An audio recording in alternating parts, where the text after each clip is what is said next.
Sí, sí, muy bien, muy bien.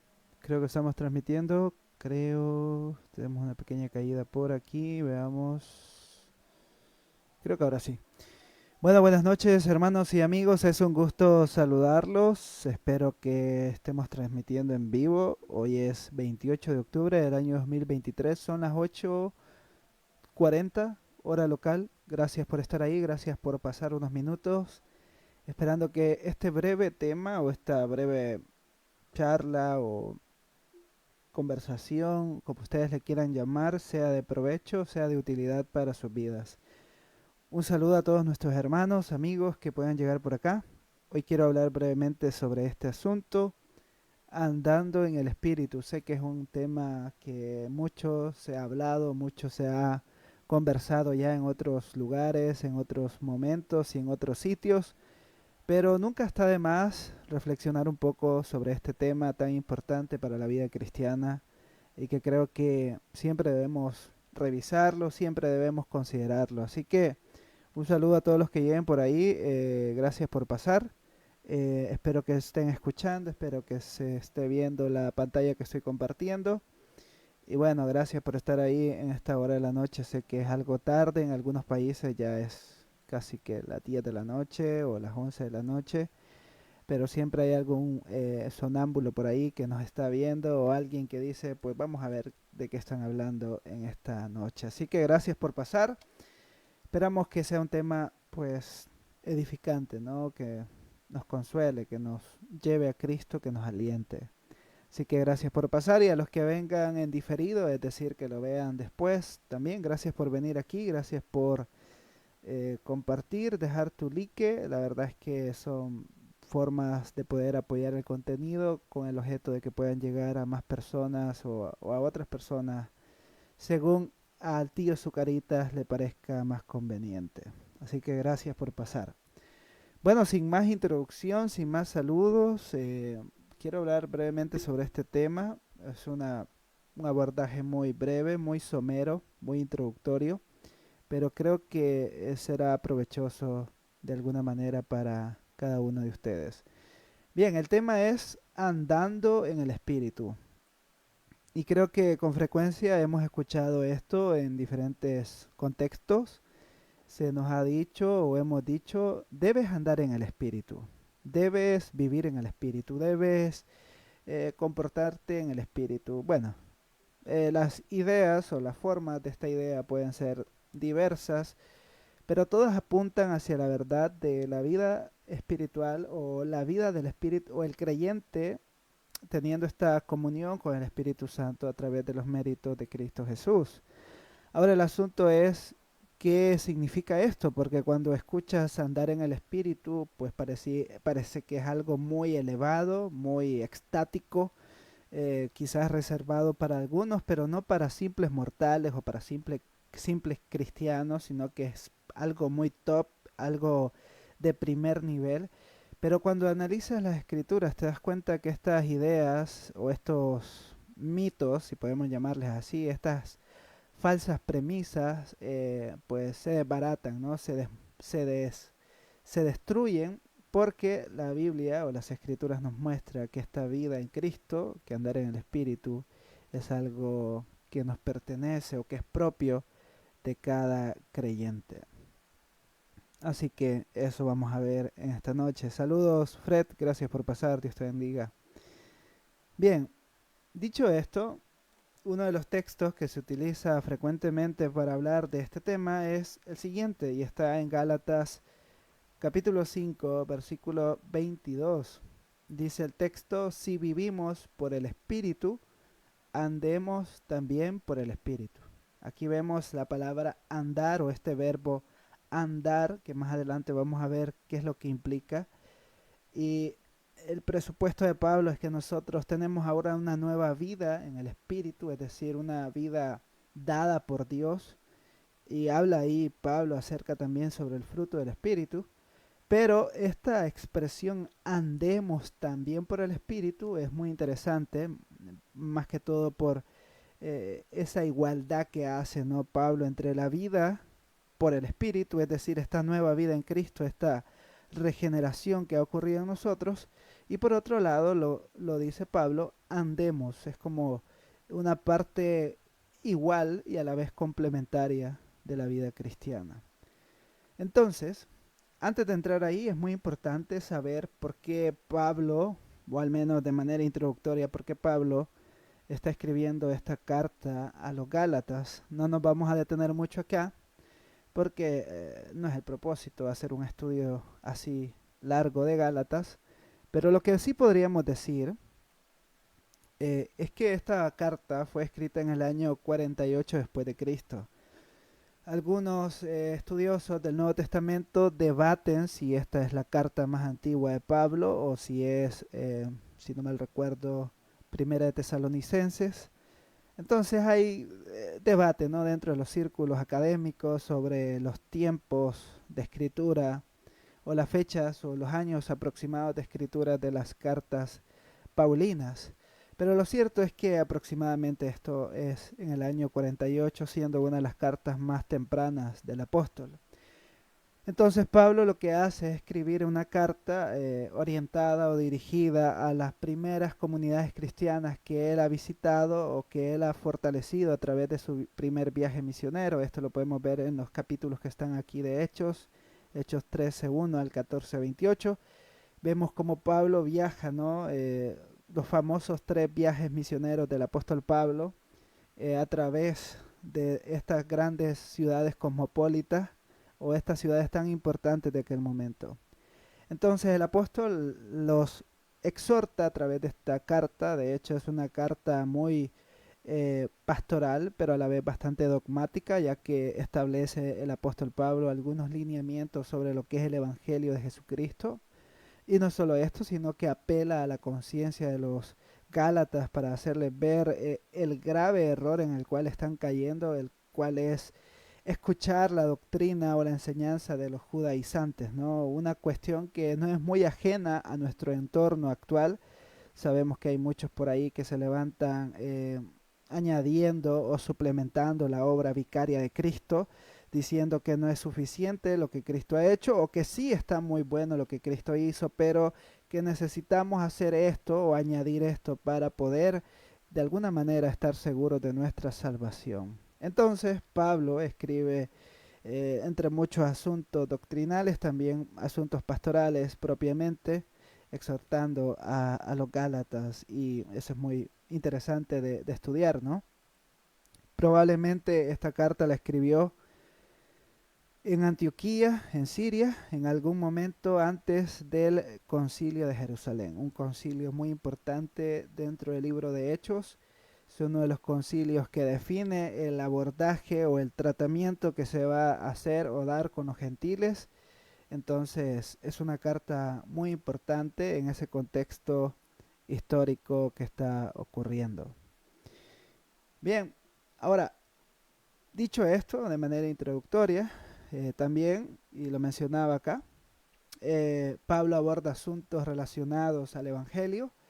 Ya lo mencioné, los judaizantes estaban promoviendo algunas observaciones de la ley como complemento salvífico, es decir, guardar ciertas obras o ciertas celebraciones o ciertas observaciones de la ley para poder salvarte, ¿no? Para poder ser parte de la comunidad de creyentes. En ese sentido, Pablo en esta carta no solo apela al lector, sino en cuanto al Evangelio, sino que también hace una comparación o un contraste entre el Evangelio y la ley. Cabe mencionar que el Evangelio y la ley no es que están luchando, no es que son antagónicos en un sentido epistemológico, sino que una lleva a la otra. En este caso la ley lleva al Evangelio y el Evangelio nos hace ver hacia la ley. Es una cuestión bastante interesante de estudiar, ¿no?, la relación entre el Evangelio y la ley. Pero Pablo está abordando la centralidad del Evangelio, que es el sacrificio de Jesucristo como una obra perfecta y plena para redención y para santificación del creyente. En ese sentido, Pablo desarrolla lo que viene siendo la justificación por gracia, una doctrina muy importante dentro del corpus paulino, Y no solo para Pablo, sino para nosotros también. Esta doctrina es esencial, es vital comprender qué significa ser declarados inocentes únicamente por la obra expiatoria de Cristo Jesús. Abundan hoy en día personas o movimientos sectarios, heréticos, que, repito, la justificación no es solo por gracia y no es solo por Cristo, sino que ellos argumentan que la salvación en verdad es por Cristo más, ¿no? Más obras o más eh, ciertas conductas o más otro tipo de complementos según sea el caso. Pero nosotros afirmamos, o la Biblia nos enseña a afirmar y a creer que la justificación, es decir, ser declarados inocentes de nuestros pecados y vernos a nosotros mismos como justos delante de Dios, es una obra de gracia que el Señor hace por y para nosotros a través de Cristo Jesús. Es una cuestión muy interesante que no solo Pablo aborda aquí en Gálatas, sino también en la carta a los romanos. Pablo desarrolla esto en los primeros, bueno, en toda la carta a los romanos, pero particularmente en los 6 primeros capítulos. Es muy, muy bueno. Y de hecho creo que esto viene a colación a todo el asunto que estamos viendo en estos últimos días, ¿no?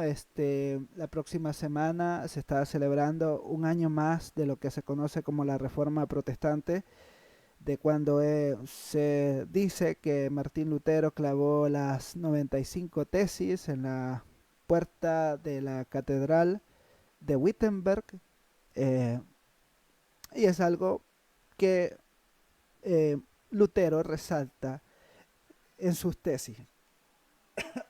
Perdón, Lutero resalta eso en sus tesis, la gracia de Dios, y contrasta con las indulgencias, contrasta con la obra o con el rol del Papa. Bueno, les invito a leer las 95 tesis de Lutero, que son muy importantes en su contexto histórico, como también para nosotros como creyentes evangélicos conocerlas, ¿no? Bien, dicho esto, ¿qué significa andar en el Espíritu? Bueno, Efesios capítulo 5, versículo 22, donde dice el apóstol Pablo, andemos también por el Espíritu. Esa expresión se encuentra en una sección más grande de Gálatas, en una sección más grande donde se está hablando sobre la libertad cristiana. La libertad cristiana es un asunto que hoy en día es bastante abusado, ¿no? Tanto por un extremo como por el otro. Encontramos a personas que apelan al legalismo, es decir, a hacer buenas cosas para ganar o mantener el favor de Dios. Eh, Hay muchísimo legalismo en muchas comunidades evangélicas, a tal punto de que no logra distinguir qué es la gracia de Dios, porque constantemente el creyente está ganando su salvación o está sosteniéndola a través de las obras que está haciendo. Entonces es una cuestión bastante cansada, ¿no? Para el que participa o para el que está en medio de todo esto. Eh, Alimenta el orgullo, alimenta las pasiones, el legalismo. Y por otro lado tenemos el libertinaje, que pues podemos hacer lo que queramos porque tenemos el favor de Dios.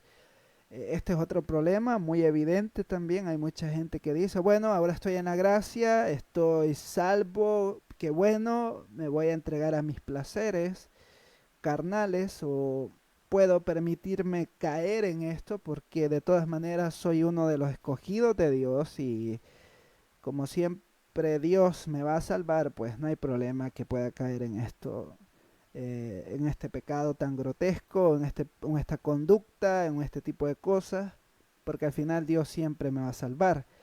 Estos dos extremos tan radicales, tan opuestos entre sí también, son el pan diario de muchas comunidades evangélicas. Es posible que alguno de ustedes se encuentre en una comunidad cristiana que está en uno de estos polos, pero si no estás ahí, gracias a Dios, qué bueno, seguramente tu pastor está predicando el Evangelio, está predicando todo el consejo de Dios, pero si estás en algún extremo de estos, legalismo o libertinaje o también llamado antinomianismo, eh, pues es lamentable, quiera Dios que puedas encontrar un lugar donde se predique el Evangelio de Jesús.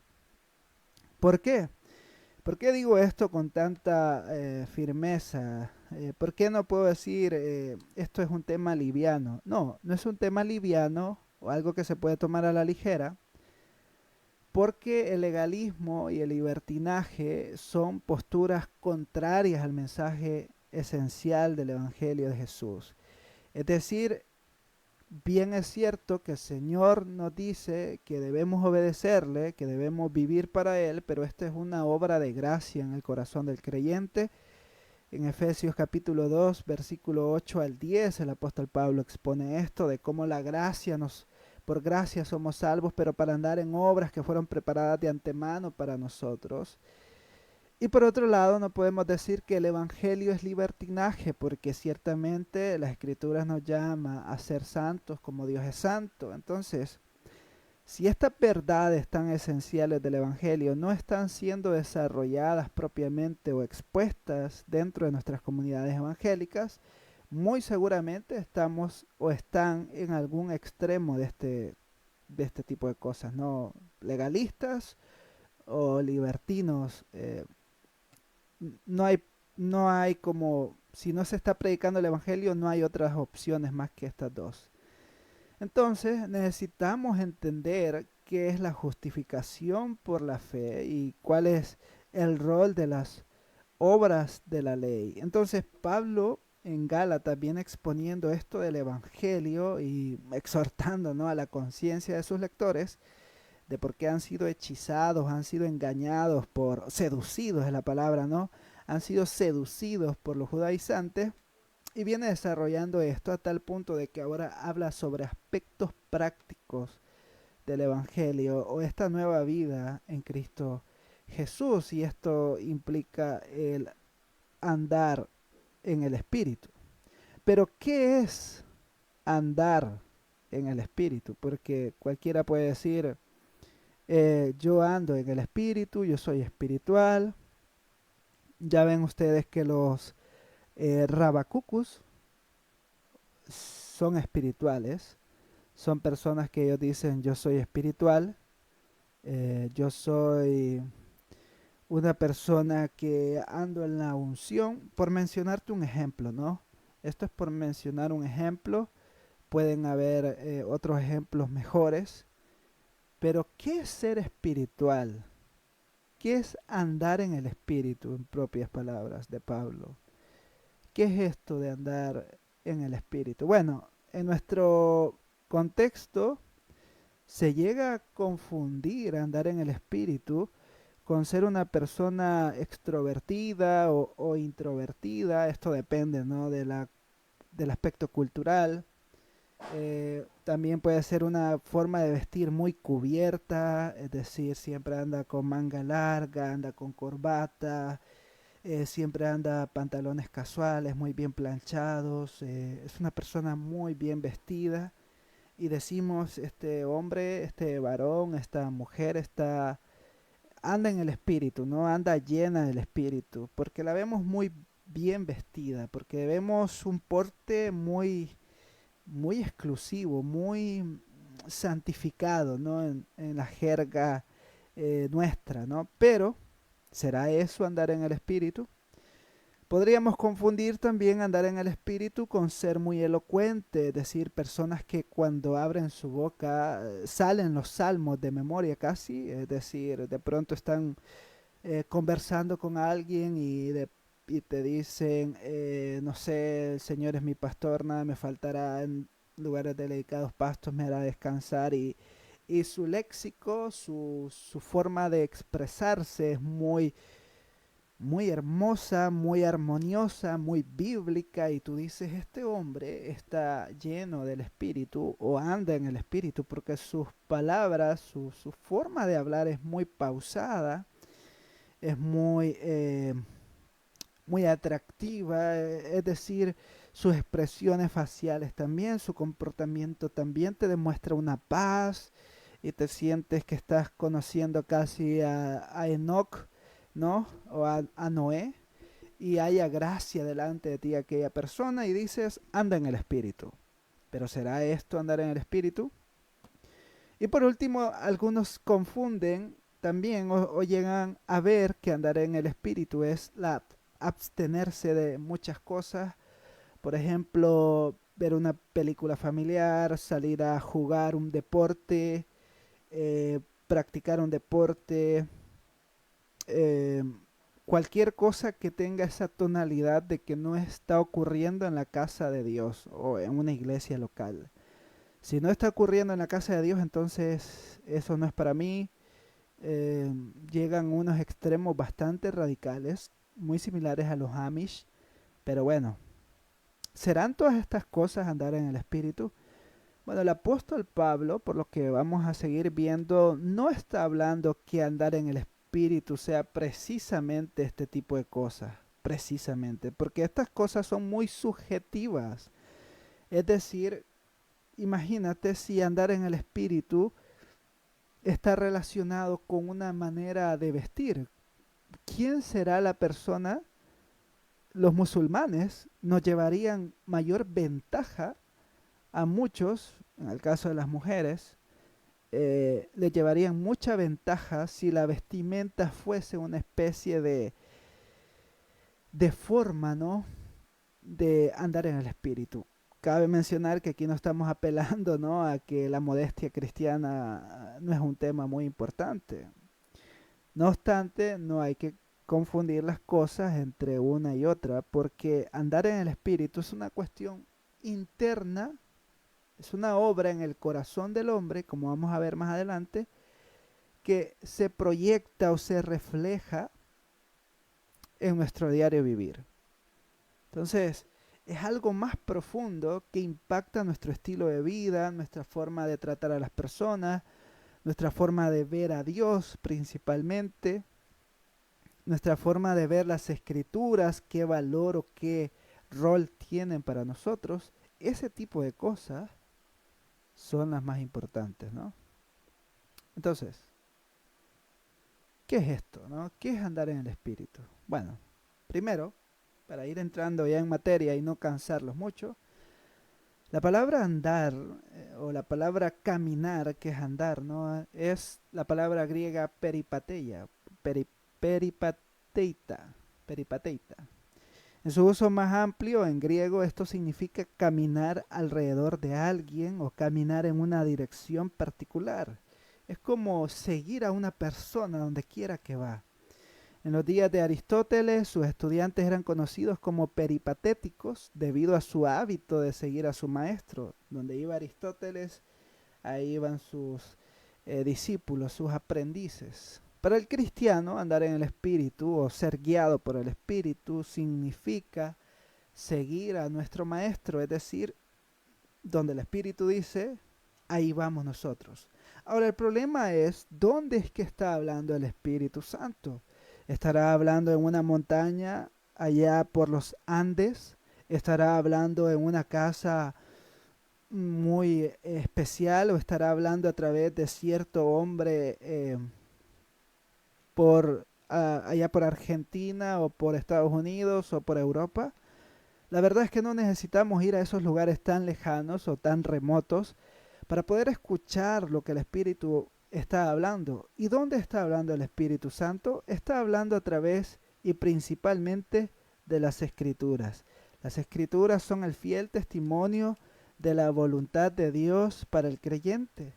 De tal manera que nosotros al explorar las Escrituras nos damos cuenta y somos convencidos de lo que es andar en el Espíritu.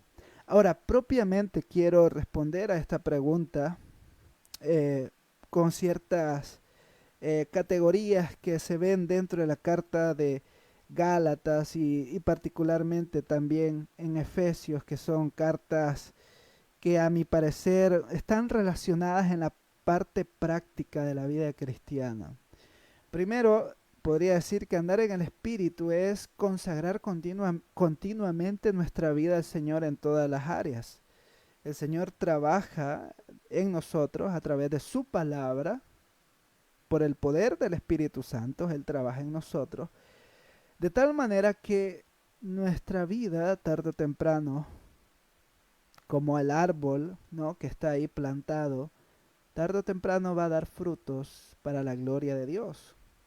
Entonces, aquí David Peterson en el libro Poseído por Dios dice algo que me llamó mucho la atención, y es que la santificación se trata de ser poseído por Dios y expresar esa relación distintiva y exclusiva por la forma en que vivimos. Entonces no se trata tanto de una apariencia, de vernos como, porque mucha gente se puede ver muy espiritual o tener una jerga muy espiritual, pero realmente estar muy lejos de lo que implica la santificación o andar en el Espíritu en todo caso.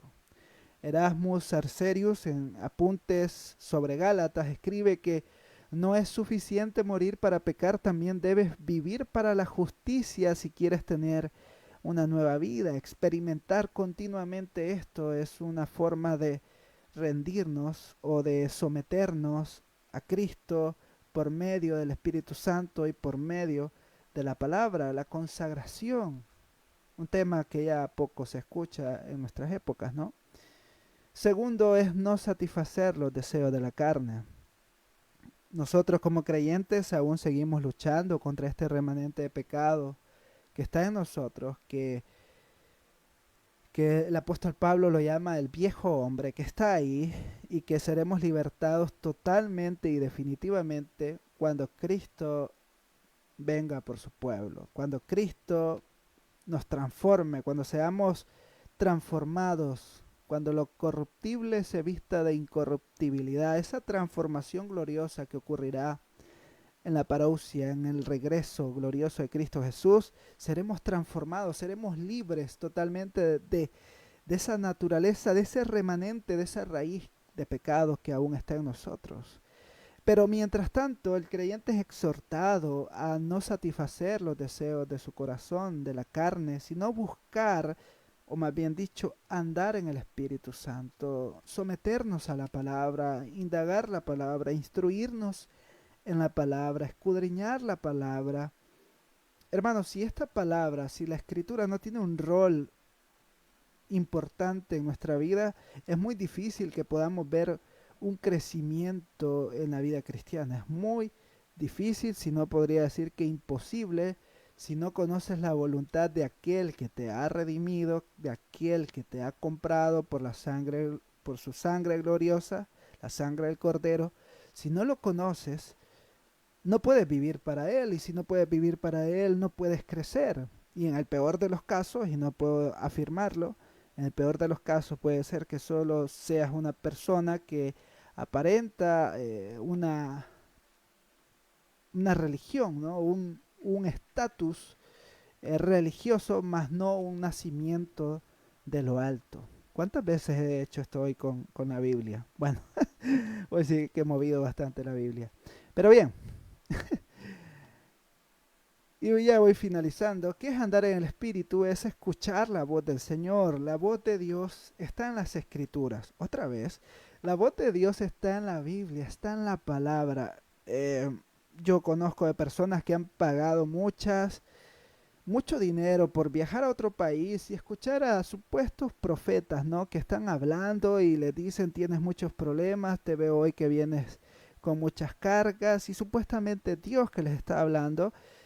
No voy a cuestionar mucho esto, pero oye, ¿y la Biblia? ¿Por qué no lees la Biblia? Ahí está la voz de Dios viva y real, que puede hablarte, que puede ministrarte, que puede exhortarte, reprenderte, edificarte. Ahora bien, necesitas primeramente esa devoción a la Escritura. Y segundo, necesitamos aquellos que predican exponer el consejo de Dios. No podemos estar hablando sobre Shakira, sobre Piqué, sobre las noticias del día a día. Sí tienen un lugar en algún momento, en algún contexto, pero no en el púlpito, ¿no? No necesitamos saber las historias de la farándula evangélica o no evangélica, o las historias o anécdotas superfluas del predicador. Necesitamos el consejo de Dios, porque a través de ese consejo y la exposición fiel de la Escritura, viene la verdad a nuestro corazón y somos renovados, porque estamos escuchando la voz de Dios. Y andar en el Espíritu también es obedecer al Señor. La obediencia no es ningún mérito que podemos acreditarnos a nosotros. Si obedeces, Dios no te debe nada a ti. Mucho cristiano llega a pensar que porque procura obedecer a Dios, entonces Dios le debe algo. Esa es una forma errónea de pensar. Dios no nos debe nada, absolutamente nada. Es más, ni la salvación nos debe Dios, pero Él, dice la Escritura, que grande en misericordia, grande, grande en misericordia, nos ha salvado a través del Hijo. Entonces nuestra obediencia surge de un corazón renovado, un corazón nuevo, una nueva criatura, con nuevos afectos, con nueva voluntad, con nuevos anhelos. Entonces estamos dispuestos a obedecer al Señor, a vivir para Él, a buscar su voluntad en todas las cosas. Eso es andar en el Espíritu.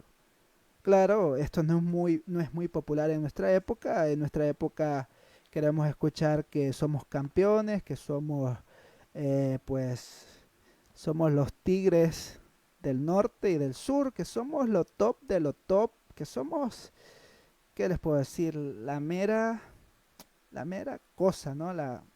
O sea, algo supremo, y que Dios te va a bendecir, y que si abres tu boca van a salir milagros, y que si te postras hoy con $1000 aquí, pues Dios está obligado porque Él tiene las manos atadas, y bueno, un montón de cosas que mucha gente le gusta.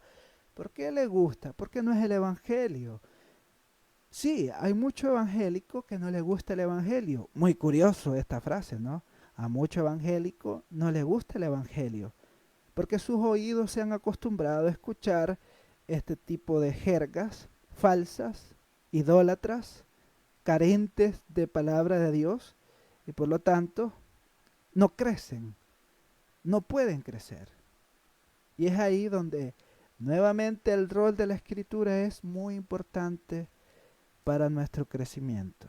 Entonces, andar en el Espíritu es esta vida nueva en obediencia al Señor. Finalmente, la regeneración y la santificación no son excluyentes. No está luchando la regeneración con la santificación. Son verdades o asuntos que parten de la misma realidad. La santificación posicional, es decir, lo que ahora soy en Cristo, soy santo, soy apartado para el Señor, y la santificación progresiva, que es mi llamado continuo a morir y a vivir para Cristo, son aspectos esenciales en el mensaje del Evangelio. Si yo no entiendo qué es ser santo, o más bien dicho, si yo no entiendo qué es ser santo, llamado a ser santo o a santificarme, he perdido un aspecto muy importante del mensaje del Evangelio. Las buenas obras no pueden producir ningún mérito a favor de nosotros. Así tú te desgastes haciendo un en vivo a las 9:10 de la noche de un día sábado de octubre del año 2023. No, esto no cuenta para salvarte y decir, mira Señor, expuse un tema, o mira Señor, viajé a Indonesia y hablé de tu evangelio con unas personas que estaban ahí. Señor, tú me debes algo a mí. Señor, mira, yo hablo en lenguas y soy el que más habla en lenguas en la iglesia. Hablo arameo, griego, inglés, todas las lenguas muertas o vivas las estoy hablando. Señor, yo soy más especial que ellos y me debes algo a mí. O yo soy el mejor predicador, el más ungido, el que más conoce la sintaxis, que más conoce el griego, que más conoce la historia de la iglesia. Señor, tú me debes algo a mí. Nada de esto nos va a ayudar en nuestra comunión con el Señor. Nada de esto. Todo es por gracia, a través del Espíritu Santo y la palabra en nuestra vida. Finalmente, andar en el Espíritu es posible porque el Espíritu está en cada creyente. El Espíritu Santo está en nosotros, Si has nacido de nuevo, el Espíritu Santo está en ti y podemos vivir o podemos andar en el Espíritu conforme al poder de la palabra en nosotros. Entonces, qué interesante, hermano. Qué interesante es esta nueva vida en Cristo Jesús. Qué glorioso, qué impresionante es vivir en Cristo Jesús. Es un privilegio que no merecemos, pero qué glorioso, hermano. Si a ti no te asombra el hecho de que seas un pecador corrompido desde la cabeza hasta los pies, que estábamos muertos, sucios, asquerosamente podridos, pero que el Señor nos vio con amor, nos tomó, nos limpió, nos lavó, nos renovó, nos perfumó, nos dio un abrazo, nos puso un nuevo nombre, nos sentó en lugares celestiales y te llama hijo. Si a ti no te asombra eso, no sé qué te puede asombrar. Tal vez un concierto de Miel San Marcos con Barak y Tiago, tal vez eso te asombra. A lo mejor sí. Pero oye, el Evangelio es más glorioso que tener una foto con su gel Michelin. Es más glorioso que Joel Austin te diga, ¿cómo estás, amigo? Es más glorioso que lo que la teología de la prosperidad falsamente te vende. El Evangelio es supremamente glorioso. Y cuando comprendemos eso, cuando lo vemos por gracia en la palabra, tú dices, solo a Dios sea la gloria. Solo a Él. Solo a Dios la gloria. Solo a nuestro Dios glorioso y santo, perfecto, que siendo yo un pecador indigno, me amaste, me escogiste, me cubriste en este pacto glorioso. Así que hermanos, vivamos para Cristo, vivamos para el Señor. Gracias a todos por haber pasado por acá. Saludos a todos, Francisco Jiménez Romero, Darío Rodríguez, gracias hermanos por pasar. Vero Sánchez, saludos hermana Jessie Amy, gracias a todos por pasar. Espero que haya sido un tema de provecho y que nos aliente a seguir viviendo para Cristo cada día. Gracias a todos y ha sido un gusto compartir brevemente. Que Dios les bendiga, hermanos. Oremos unos por otros y asombrémonos del Evangelio de Jesucristo, el Hijo amado de Dios. Gracias a todos. Será hasta una próxima.